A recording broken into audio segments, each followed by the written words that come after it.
మీ ఎలాంటి వ్యాపార ప్రకటనలకైనా వెంటనే మా ఛానల్ సంప్రదించండి. ప్రస్తుతం మనతో పాటు ప్రముఖ ఐకాన్ ఆస్ట్రాలజర్ మంత్రతంత్ర జ్యోతిష్యులు సురేష్ బాబు గారు మనతో ఉన్నారు. గురుగారితో మాట్లాడదాం. నమస్కారం గురుగారు. జై శ్రీమన్నారాయణ. జూన్ నెల కన్యా రాశి వాళ్ళకి మరి ఈ నెల వీళ్ళకి ఎదురయ్యే లాభ నష్టాలు, మంచి చెడులు ఏ విధంగా ఉండబోతున్నాయి, ఏ విషయాల్లో వీళ్ళు ఎక్కువగా జాగ్రత్తగా ఉండాలి? మాసం జూన్ మాసం, అందులోనూ కన్యా రాశి. అసలు ఈ 2020 సంవత్సరంలో జూన్ మాసమే కాదండి, ఏ మాసం కూడా కలిసి వస్తుంది ఏదైనా రాశి ఉందంటే కనుక దాంట్లో కొన్ని రాశులు చెప్పవచ్చు. దాంట్లో ముఖ్యంగా కన్యా రాశి. కొంతమంది అనుకోవచ్చు, ఏముందిలే గురువుగారు చెప్తుంటారు మాకు అన్ని కలిసి రావాలని. కలిసి రాదు. ఎట్లా అంటే మనము ఓవరాల్గా రాశి గురించి మాట్లాడుతుంటాం. రాశిలో ప్రతి ఒక్కరు రావాలని లేదు. దాంట్లో వారి యొక్క పరిసర అరస్కోప్ ఉంటుంది, వ్యక్తిగత జాతకం, వారు పుట్టినప్పుడు గోచారం, వారు చేసే కర్మలు, వారికి వచ్చిన పితృదోషాలు, దశలు, వారు పుట్టగానే ఏదైనా శాంతులు ఉంటే చేయించుకున్నారా లేదా, ఇవన్నీ కూడా కలగలిపి ఉంటాయి. ఇవన్నీ సరిగా ఉన్నాయండి, అయినా కలిసి రావట్లే అంటే నువ్వు చేసే మంచి పనులకి ఎవడైనా దండెత్తేసి నీ మీద చెడు క్రియలు చేయించవచ్చు. మనిషి జీవితంలో ఎదగకుండా ఉన్నాడు అంటే దానికి కారణం ఎన్నో కోణాలు ఉంటాయి. అన్ని కోణాల్లో మనం గ్రహించుకోవాలి.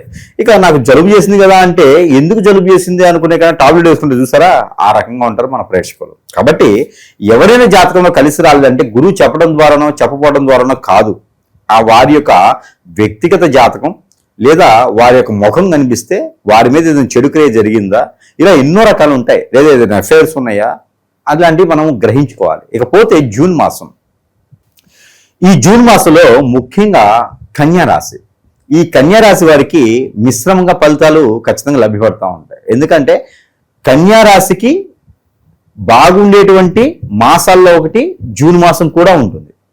ఏదైనా మిరాకిల్ అని చెప్పొచ్చు. జూన్ మాసంలో ఏదైనా సాధించాలంటే ఇక్కడి నుంచే తొలిమెట్టు అవుతుంది, ఇక్కడి నుంచే సాధించుకునేందుకు మొదటి అడుగు అవుతుంది. ఒకటి జనవరి మాసం, రెండోది జూన్ మాసం, మూడోది ఒకటి ఉంది, అదేంటంటే సెప్టెంబర్ కానీ అక్టోబర్ కానీ. ఈ 2 మాసాల్లో ఒకటి అంటే దసరా మూమెంట్ పెట్టుకోవాలి.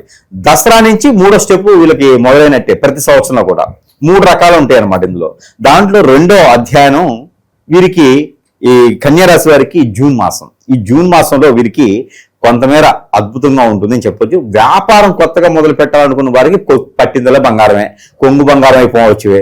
కొత్తగా వ్యాపారం, రియల్ ఎస్టేట్ కానీ.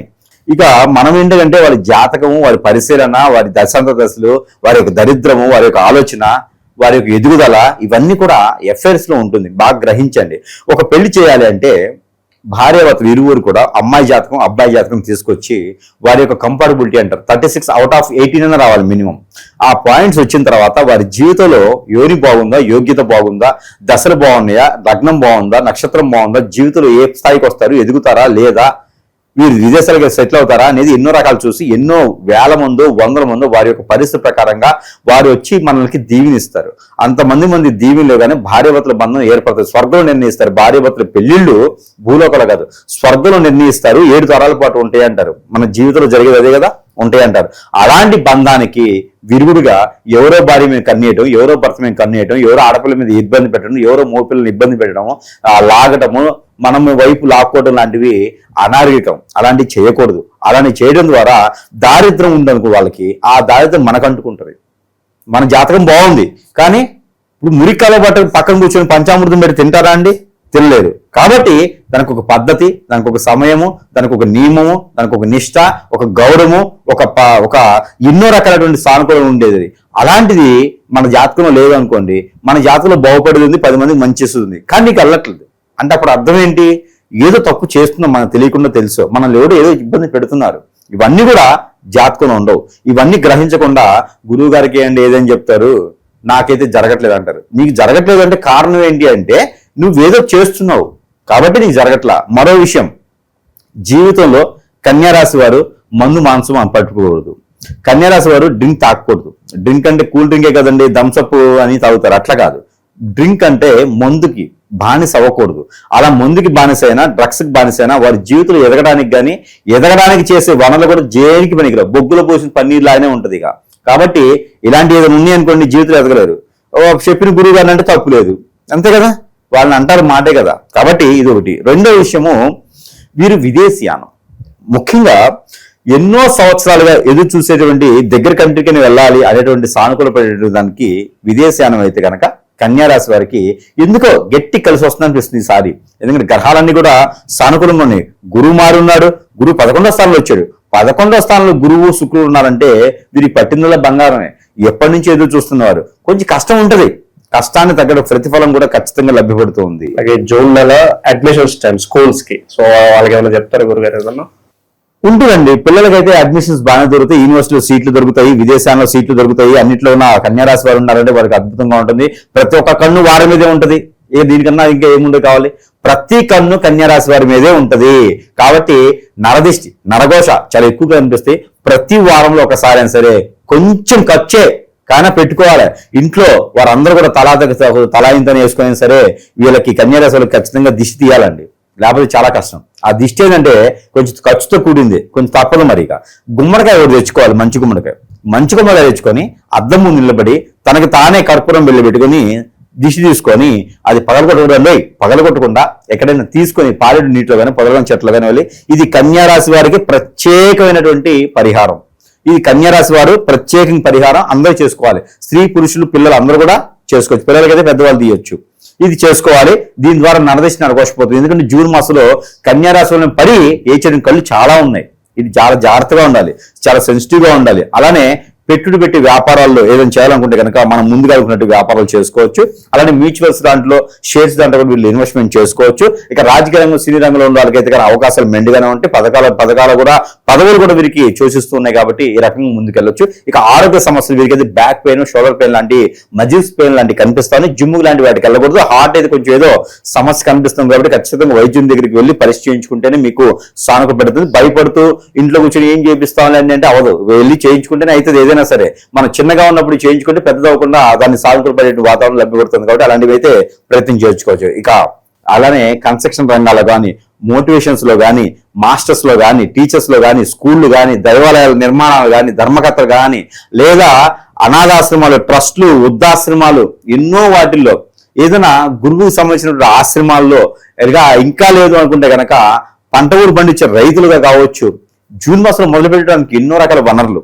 అందులోనూ ఇక వీరు కన్స్ట్రక్షన్ రంగంలో, ఇక ఆర్కిటెక్చర్స్ లో కావచ్చు, బిల్డర్గా కావచ్చు, రైతులుగా కావచ్చు, అలానే మేస్త్రులుగా కావచ్చు, అలానే బిల్డర్స్ గా కావచ్చు, రియల్ ఎస్టేట్ రంగంలో వారికి వీళ్ళందరికీ కూడా ఇనుము, ఇటుక, ఇసుక, కాంట్రాక్ట్ రంగాలు అన్నీ కూడా వీరికి సివిల్కి సంబంధించిన వాటిలో నైపుణ్యం పొంది ఉంటే ఖచ్చితంగా లాభదాయకమే.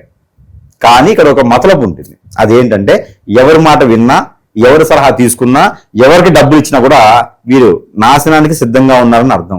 వీరి సొంత సలహాలతో, సొంత ఆలోచనతో లాస్ అయినా పెద్ద లాస్ అవుతుంది. కానీ వేరే వాళ్ళ సలహాలు తెలితే మాత్రం ఖచ్చితంగా నష్టపోతారు. అదొకటి వీరు పెట్టుకోవాలి. వీరి పర్సనల్ విషయాలు ఎవరు షేర్ చేసుకోకుండా ఇలాంటి వ్యాపారాలు కనుక మొదలు పెట్టినట్టయితే రానున్నటువంటి 4-5 మాసాల్లోని వీరు మంచి స్థాయికి వెళ్ళేలాగా కనపడుతుంది. అదే రెండోది రాజకీయ రంగం, వీరికి సినీ రంగం, ఈ 2 రంగాలు వీరికి అద్భుతంగా రాణించేదానికి అవకాశాలు కనిపిస్తున్నాయి. ఎవరైనా సరే ఇట్టి అడుగులు వేయొచ్చు. అందులో గల్లీ నుంచి ఢిల్లీ వరకు వెళ్ళేటువంటి స్థానం వీరు సంపాదించుకునే దానికి అవకాశాలు ఉన్నాయి. కాబట్టి కొత్త పార్టీ కూడా పెట్టుకోవచ్చు వీరు. మరీ టీఆర్ఎస్, బీఆర్ఎస్ కాకుండా కొత్త పార్టీలు కూడా వీళ్ళు పెట్టుకుంటే చాలా అద్భుతంగా వీరికి ముందుకెళ్ళేదానికి ఉంటుంది. కొత్త నినాదం కూడా వీరికి కనిపిస్తోంది. 10 మంది కాదు, ఎన్నో వేల మంది వీరి వెనక నడుస్తారు వీరి సలహాలతో. కాబట్టి అలాంటి వాటికి ముందుకు వెళ్ళొచ్చు. ఇక కన్యా రాశి వారికి అద్భుతంగా ఒక విశేషణ ఏంటంటే కనుక, పెళ్లి కానటువంటి వారు ఇప్పుడు వరకు ఉన్నారు అంటే కనుక 2026 సంవత్సరంలో అద్భుతంగా కలిసి రాబోతుంది. పెళ్లి కూడా అవుతుంది. ఇది మాత్రం రాసి పెట్టుకోవచ్చు. కానీ లవ్ సక్సెస్ అవ్వదు. అది మాత్రం మర్చిపోవడమే. ఏంటి గురువు గారు ఎందుకు చెప్పారు, బాగుంది, మరి లవ్ ఎందుకు సక్సెస్ అవ్వదు అంటే లవ్ అవ్వదు. వీరి జాతకంలో లవ్ ఉండదు. మొండిగా, మూర్ఖంగా లవ్ చేసి పెళ్లి చేస్తున్నారంటే వారి జీవితం ఇంకా బొగ్గుపాలు, ఉగ్గిపాలు, రుగ్గిపాలు అవుతుంది. ఇక అది జీవితం ముందుకెళ్ళేదానికి ఉండదు. కొట్లాట్లు, గొడవలు అన్నీ ఉంటాయి. పెళ్లికి ముందు అట్రాక్షన్ ఉంటుంది, పెళ్లికి తర్వాత బంధం ఉంటుంది.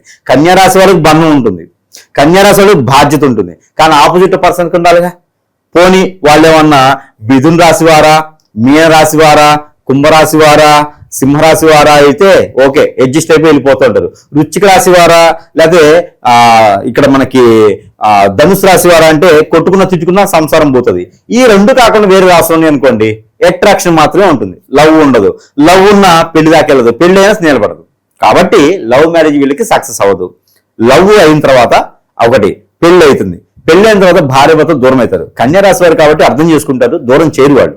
ఆపోజిట్ పర్సన్ ఒకవేళ తప్పులు చేసి ఒప్పులు చేసి చేసినా కూడా కన్యా రాశి వారు మాక్సిమం దూరం చేయరు. వాళ్ళు అన్ని రకాలుగా అన్ని జనరేషన్స్ కూడా JU కాదు JY కూడా వాళ్ళు అర్థం చేసుకొని జనరేషన్ JU నడుస్తుంది, JY కూడా ఉంది. నెక్స్ట్ జనరేషన్ వాళ్ళకి ముందుగానే అర్థం చేసుకొని వాళ్ళు అన్ని రకాల సానుకూలం ఉంటుంది. ముందు జనరేషన్ ఎలా ఉండేది, తర్వాత జనరేషన్ ఏంటి, వారు తగ్గట్టుగా వీరు మడుచుకుంటారు. కాబట్టి కన్యా రాశి వారి వల్ల ఎప్పుడూ తప్పు జరగదు. ఆ తప్పు సరిదిద్దుకునే విధంగా అస్సలు ఉండదు. ఏదైనా సరే ఓపెన్ గా ఉంటారు, వాళ్ళు చాలా చాకచక్యంగా ఉంటారు, ముందడుగు వేస్తూ ఉంటారు, అందరికి సహాయం చేస్తూ ఉంటారు. వాళ్ళు సంపాదించుకుని వాళ్ళు నిలబెట్టుకోలేరు. ఎంతో మంచి వ్యక్తులుగా రాణింపు చేస్తారు.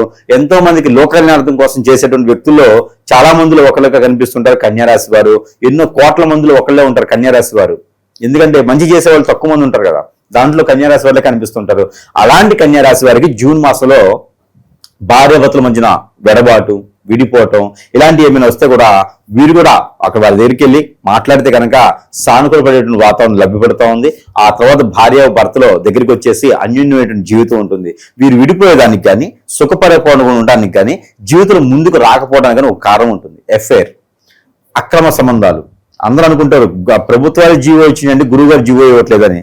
జీవో ఇవ్వడానికి ప్రభుత్వాలకు ఏమవుతుంది, ఏదైనా చెప్తారు వాళ్ళకి. అలానే ముందు మన దగ్గర వస్తువులు ఉన్నాయి, పరిహారాలు ఉన్నాయి, ఎన్నో రకాల సానుకూల పడేటువంటి వాతావరణం ఉంటుంది. కానీ ఒకటండి, ప్రతి ఒక్కరు కూడా అందరూ అనుకుంటారు జాతకం బాగాలేదు, నా దరిద్రం బాగాలేదు, నా తలరాత బాగాలేదు, నేను చేసుకునే వేళ విశేషం ఇలా ఉంది, నా టైం ఇంతే బాగాలేదు అనుకుంటారు. కానీ కాదు, మనం కొనుక్కొచ్చుకునే కొన్ని ఉంటాయి. మనము మంచితనంతో ఉంటాం, ఎదుటి వాళ్ళకి సహాయం చేయాలని ఉంటాం, మనం సంపాదించుకుంటూ ఉంటాం, మన రూపాయి మనం తింటూ ఉంటాం, మన కుటుంబాన్ని మన సభ్యుల్ని ప్రేమగా అభిమానంతో బాధ్యతగా చూసుకుంటాం. ఇది నచ్చని కొంతమంది మానవ గ్రహాలు ఉంటారు, మూర్ఖత్వంగా ఉంటారు. వీరు ఎదగకూడదని వ్యసనం, కుళ్ళు, రంది, కుతంత్రాలతో వీరి మీద దండెత్తేసి హిప్నాటిజం, బ్లాక్ మ్యాజిక్, వశీకరణ, భాగమతి, భానుమతి, యక్షిని, ధూమావతి, రూపావతి, స్పిరిట్, మందు పెట్టడం, ఇలాంటి ఎన్నో రకాల క్రియలు చేయించి జీవితాన్ని బొగ్గుపాలు చేసి ఒక ఆడపిల్లని తీసుకెళ్లి మానభంగం చేస్తూ ఉంటారు. ఒక అబ్బాయిని వారు ఎన్నో రకాలుగా ఇబ్బంది పడి పంచి పోషిస్తుంటారు తల్లిదండ్రులు. ఒకరే బాబు ఉంటారు, ఒకరే పాప ఉంటుంది. వాళ్ళందరినీ కూడా రోడ్డు మీద పడేస్తూ ఉంటారు. నేను ప్రేమిస్తున్నా అని చెప్పి లవ్ జిహాద్ అని చెప్పేసి ఎంతోమంది ఏదిస్తూ ఉన్నారు. ఇలాంటివన్నీ కూడా జాతకాల్లో ఉండవండి. ఇలాంటివన్నీ కూడా మనం ఎక్కడ రాసి ఉండవు, జాతకాల్లో ఉండవు. ఇవన్నీ పరిస్థితులు అనుకూలించలేనప్పుడు, మనము ఎదుటివారి దృష్టికి వెళ్ళినప్పుడు మనము వారిని లోకుగా చూసుకొని వీరు ఉంటే చాలు అని మన పర్సనల్ విషయాలు చెప్తూ ఉంటాం. అలా చెప్పినప్పుడు మన వీక్నెస్ పాయింట్లు వాళ్ళకి అర్థమవుతాయి. దాని మీద వారు దండెత్తేసి ఈ రోజుల్లో అండి ఈజీగా మనీ రావాలని చూస్తున్నారు, ఈజీగా వాడి వదిలేయాలని చూస్తూ ఉన్నారు. కాబట్టి ప్రతి ఒక్కరు గ్రహించండి, తల్లిదండ్రులు గ్రహించండి, పెద్దలు గ్రహించండి, పిల్లలు కానీ ఫ్రెండ్స్ కానీ అందరూ గ్రహించుకుంటూ మన వాళ్ళంటూ మనల్ని నమ్ముకొని మన దగ్గరికి వచ్చారు అంటే మన భార్యాభర్తలు కావచ్చండి. ఈ రోజుల్లో రాసులతో సంబంధం లేకుండా, నక్షత్రాలతో సంబంధం లేకుండా భార్యాభర్తలు ఈ రోజున ఎంతో మంది దీవెనలు ఇచ్చినటువంటి భార్యాభర్తలు 7 తరాల పాటు బాగుండాలనుకునే వారు ఎవడో వస్తాడు, ఎవతో వస్తుంది, ముగ్గురు కన్నేస్తారు, వారి మీద కన్నేసేసి లాగేస్తూ ఉంటారు. వాళ్ళ భర్తని తీసుకెళ్ళిపోతూ ఉంటారు, భార్యని తీసుకెళ్ళిపోతూ ఉంటారు. వీరి బతుకు జీవితం ఏం కావాలండి, నమ్ముకొని వచ్చినటువంటి పరిస్థితులు ఉన్నాయి. వీరందరూ కూడా తస్మా జాగ్రత్తగా ఉండండి, పర్సనల్ విషయాలు షేర్ చేసుకోవద్దు. దీంతో పాటు మనము చేయగలిగినటువంటిది ఏమీ లేదు. అలా ఏమైనా జరిగితే కనుక మీకు సిమ్టమ్స్ తెలుస్తాయి. మా ఆయన మాట్లాడట్లేదండి, దూరం అయిపోయిన ఉన్నారండి, తినట్లేదండి, అసలు ఇంటికి రావట్లేదండి, మా భార్య మాట వినట్లేదండి, ఎన్నో రకాల సానుకూల పడే వాదం, కోపం ఎక్కువ వస్తుంది, పనులు అవ్వట్లేదు, ఇలాంటి చిన్న చిన్నవే ఉంటాయి కారణాలు. దీనికి చాలా పెద్దగా వెళ్ళిపోతాయండి. ఇవన్నీ సంసారం నిప్పులు పోసేలా ఉన్నాయి. ఎదుటి వాళ్ళని నమ్మకండి. అలా ఏమైనా మీకు చింతకి, అలాంటి మీకు దశకి, అలాంటి మీ దృష్టికి ఏమైనా వస్తే ఖచ్చితంగా సంప్రదిస్తేనే ఆ ఒక పరిష్కార మార్గం అనేది సూచించబడుతుంది. కాబట్టి ఖచ్చితంగా గమనిస్తూ, పిల్లలైనా పెద్దలైనా సరే గమనిస్తూ ఉండండి. ప్రతి 3 మాసాలు 6 మాసాలకు ఒకసారి ఏదైనా సమీప దూరంలో గురువు ఉన్నా లేదా నాలాంటి వాళ్ళ దగ్గరికి అయినా సరే వాళ్ళని సంచరిస్తే వారికి ఉన్న సమస్యకి అయితే పరిహారాల విషయానికి వస్తే ఎలాంటి పరిహారాలు వెళ్ళి చేస్తే బాగుంటుంది? జూన్ మాసం కన్యారాశి వారికి పరిహారాల విషయం వస్తే కనుక, పరిహారాల కన్నా కూడా ముందు కన్యారాశి వారికి ఒక చిన్న పాయింట్ విషయం ఏంటంటే కనుక, ఎన్నో రకాలైన సమస్యలు ఉంటాయి అబ్బా. అవన్నీ కూడా మనకి జాతక ప్రకారంగా రావు, నక్షత్ర ప్రకారంగా రావు, దశల ప్రకారంగా రావు. కానీ అనుభవిస్తూ ఉంటారు, ముందుకు వెళ్ళలేకపోతుంటారు, పేరు పెట్టేది ఉండదు, ఒక మూల కూర్చున్నట్టే ఉంటది. ఇక వీరు గుర్తించరు, ఎవరును చాలా తెలియగలవారు కానీ గుర్తించరు, సలహాదారులు కానీ గుర్తించరు. కానీ ఇలాంటి వారందరికీ కూడా దేవుని ధ్యానం కన్నా, పరిహారాల కన్నా ముందు వీరేం చేయాలంటే కనుక, మన దగ్గర కొన్ని వస్తువులు ఉంటాయి, అందరికీ తెలిసిందే, మంత్రోచ్చారణ చేసినటువంటి వస్తువులు. అందరూ మన దగ్గరికి రావాలి, టైం ఉండదు, ఉండకపోవచ్చు, సమయం దొరకవచ్చు, దొరకపోవచ్చు, ఎంతో దూరంలో వచ్చి వస్తుంటారు. కాబట్టి వాళ్ళందరూ కూడా వారి చెంతకే చేర్చేటువంటి సదవకాశం మన దగ్గర ఉంది. సరసమైన ధరలను లభ్యపడతాయి. ఇవన్నీ కూడా ప్రేక్షకుల కోసమే. ఇవన్నీ కూడా ఏంటంటే అందులో కన్యారాశి వారికి ముఖ్యంగా చెప్పాలి అంటే కనుక ఈ యొక్క కడియం ఇది ప్యూర్గా రాగి కడియం. దీనిపైన మంత్రాలు కూడా రాసి ఉంటే మంత్రం చేసి ఉంటుంది. ఈ రాగి కడియం మనం ధరించుకున్నామంటే కనుక కొంతమేరైతే ఉపశమనం పొందినట్టే. ఎందుకంటే ఇది రాహుతో సమానం, ఇది కుజుడితో సమానం. కుజురాహులు ఇద్దరు కూడా మన సానుకూలంగా ఉన్నారు. ఇందులో మంత్రం ఉంటుంది, గురువుకు సంబంధించిన మంత్రము. ఇంకేం కావాలి చెప్పండి? సానుకూల పడుతుంది, అనుకున్న పనులు ముందుకెళ్తా ఉంటాయి. ఈ కడియము ఒరిజినల్ మళ్ళీ అందులోను. ఇది ఎట్లా చేసినా కూడా ఈ రాగి చాలా వాల్యూ అండి. ఈ రాగి ఇప్పట్లో దొరకట్లా. కంచు రాగి అంటారు దీన్ని. ఈ కంచు రాగి అనేది చాలా వాల్యుబుల్. కాబట్టి రాగితో చేసినటువంటిది ప్రతి ఒక్కరి దగ్గర ఉండాలని మనస్ఫూర్తిగా కోరుకుంటూ ఉన్నాను. దీంతో పాటు ధ్యానం కూడా చేసుకుంటే చాలా మంచిది. ఇది మనకి హగ్గిక్ మాల అంటారు. ఈ యొక్క మాల చాలా గొప్ప విశేషమైనటువంటి మాల. దీనికి మళ్ళీ ఈ హగ్గిక్ మాలకి గురువుకి బుధుడికి సంబంధించి ఉంటుంది, శుక్రుడికి సంబంధించి ఉంటుంది. దీంట్లో మళ్ళీ రవికి సంబంధించిన రాగి ఉంటుంది. రాగి అల్లించి ఇస్తాం. ఈ యొక్క హగ్గిక్ మాల అనేది చాలా అరుదుగా లభ్యపడుతూ ఉంటుంది. ఈ యొక్క హగ్గిక్ మాల ప్రతి ఒక్కరి ఇంట్లో ఉండాలి. ధ్యానం చేసుకోవచ్చు, జపం చేసుకోవచ్చు, కంఠధారణ చేసుకోవచ్చు, మెల్ల కూడా వేసుకోవచ్చు. ఇది ఎలాంటి పరిస్థితుల్లో కూడా మనకి గ్రహాలని సానుకూలపడితే మన మీద చెడు దృష్టితో ఉన్నవారు నరఘోష ఆర్థికపరంగా ఆరోగ్యపరకంగా అన్ని రకాల సానుకూలపడేందుకు ఈ యొక్క హగ్గిక్ మాల అనేది ప్రతి ఒక్కరు కూడా ధరింపజేసుకోవచ్చు. స్త్రీలు, పురుషులు, పిల్లలు అందరూ వేసుకోవచ్చు ఈ యొక్క హగ్గిక్ మాల. ఎవరికైనా కావాలంటే సంప్రదించవచ్చు. మంత్రం చేసే ఉంటుంది ఇది కూడా. ఇలానే మన దగ్గర సమస్యకు తగ్గటువంటి పరిష్కారం చూపించేటువంటి మార్గంలో ఎన్నో రకాల వస్తువులని కావాలంటే సంప్రదించవచ్చు, లేదా మనల్ని సంచరించవచ్చు. అలానే వీరికి దేవుని అనుగ్రహం కూడా కావాలి. ఆ దేవుని గ్రహంగా ఒక చిన్న పరిహారం. వీళ్ళు ఏంటంటే ఎక్కడైనా సరే వీరు సమీప దూరంలో వాగు, ఏరు, సెలయేరు, గంగా ఎక్కడ నీరు ఉంటే కనుక కాలువలు, గుంటలు, బ్రహ్మగుండాలు ఉంటే స్నానం ఆచరించాలి. పొట్టు వస్త్రాలతో వెళ్ళేసి, ఉన్నం బట్టలతో వెళ్ళి స్నానం ఆచరించి ఆ బట్టలు కూడా అక్కడ వలిచేసి కొత్త బట్టలు వేసుకొని ఇక్కడ గుడికి వెళ్ళేసి అక్కడ 2 ఒత్తులతో దీపారాధించాలి మట్టి ప్రమిదతో. అలానే గోధుమలు, సజ్జలు, జొన్నలు, రాగులు, బియ్యం అన్ని అరకిలో చప్పును తీసుకొని స్నానం చేసే నీళ్లలో పితృ దోషాలు పోయేదానికి, గ్రహ దోషాలు పోయేదానికి, నా మీద ఉన్న చెడు దోషాలు పోయేదానికి, ఆర్థికపరమైన ఇబ్బందులు, ఆరోగ్యపరమైన ఇబ్బందులు అన్ని నాకు సకాలంగా బాగుండేదానికి, అంతా బాగుండాలి, నేను చేసే పని ముందుకెళ్ళాలి, ఎడ్యుకేషన్ పరంగా, విద్య పరంగా, అన్ని వృత్తుల పరంగా, రంగాల పరంగా ముందుకెళ్ళాలని ఆ దేవతదేవుని నమస్కారం చేసుకుంటూ, ఇష్టదేవానికి, కులదేవానికి నమస్కారం చేసుకుంటూ అవన్నీ కూడా అందులో వదిలేసేసి ఒడ్డు మీద వచ్చి దీపాలను చేసుకుంటే చాలా అద్భుతమైన ప్రతిఫలం. ఈ యొక్క రెమెడీకి కన్యారాశి వారు ఎంతమంది అయితే ఉన్నారో, ఎంతమంది చూస్తున్నారు, వీరందరూ కూడా గురువు గారికి దక్షిణ ఖచ్చితంగా పంపించాలి. గురువు గారు అంటే వాళ్ళ గురువు గారికి కాదు, నాకు పంపించారు ఖచ్చితంగా. దీంతో పాటు దేవుని అనుగ్రహం కావాలి. ఈ యొక్క పరిహారంతో పాటు దేవుని అనుగ్రహం ఏంటంటే కనుక దక్షిణామూర్తికి కానీ, లేదా వినాయక స్వామి వారికి కానీ, లేదంటే శివాలయంలో అయినా సరే పంచామృత అభిషేకం సోమవారం రోజు చేయించుకుంటే చాలా అద్భుతంగా ఉంటుంది. వీరికి ఉన్నటువంటి గ్రహస్థితి ప్రకారంగా కూడా చాలా బాగుంటుంది. ఇక దీంతో పాటు మరొక రెమెడీ కూడా ఏంటంటే ఎక్కడైనా అమ్మవారికి పొట్టు వస్త్రాలు సమర్పించాలి. మంగళ, శుక్ర లేదా ఆదివారం రోజుల్లో పొట్టు వస్త్రాలు సమర్పించేసుకొని ఒక 6 అరటిపళ్ళు లేదా ఒక డజన్ అరటిపళ్ళు తీసుకుని ఒక 6గుడికైనా ఒక్కొక్కరికి 2 చిప్పును ఇస్తే కనుక ఆ ఒక 11వ స్థానం గురువు కావచ్చు, శుక్రుడు కావచ్చు, ఈ యొక్క గ్రహం నుంచి బయటకు ఉండేలాగా అన్ని లాభదాయకంగా ఉండేలాగా అది కనిపిస్తా ఉంది. కాబట్టి ఇలాంటి చిన్న చిన్న పరిహారాలు చేసుకుని అదృష్టవంతులు అయితే అవ్వచ్చు. అలానే వీరికి గురువారం, మంగళవారం 2 వారాలు వీరికి అద్భుతం కలిసి వస్తే జూన్ మాసం మొత్తం కూడా. దాంతో పాటు వీరికి కలిసి వచ్చే నెంబర్ కూడా వచ్చేసి 8, 4, 5 ఈ 3 నెంబర్ కూడా వీరికి అద్భుతంగా కలిసి వస్తే వీరికి black and white and green, parrot green, orange colour, 5 colour కూడా వీరికి అద్భుతం కలిసి వస్తాయి. కాబట్టి ఇలాంటి చిన్న చిన్న పరిహారాలు చేసుకొని పూర్తి అదృష్టవంతులైనది కాకుండా మిశ్రమ ఫలితాలతో పొందేలాగైతే కనిపిస్తోంది. కాబట్టి ఈ రకంగా పరిహారం చేసుకుని అదృష్టవంతులే కావచ్చు. మంచి విశ్లేషణ అందించారు. ధన్యవాదాలు.